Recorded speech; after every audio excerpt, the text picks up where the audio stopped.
Ayon sa Bureau of Internal Revenue o BIR ay halos 60% ng mga profesional sa bansa ang hindi nagbabayad ng tamang buwis. Ito ay sa kabila ng paulit-ulit na pagpapaalala ng BIR sa mga Pilipinong nasa labor force na magbayad ng sapat at sa tinakdang panahon ng naturang ahensya. Para sa taxpayer na si Tricia Balbin ay dapat nang mag-isip ng mas epektibong paraan ng pamahalaan upang maituwid ang bagay na ito. Unfair naman yun sa mga kagaya namin nagbabayad ng tax ng tama. Kaya dapat aksyonan na ng gobyerno yun. Ayon naman kay BIR Commissioner Kim Enares ay talagang seryoso sila sa pangongolekta ng tamang buwis mula sa mga mamamayan.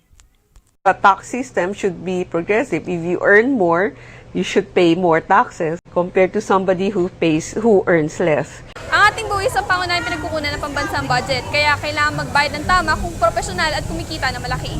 Almar Alto, nag-uulat.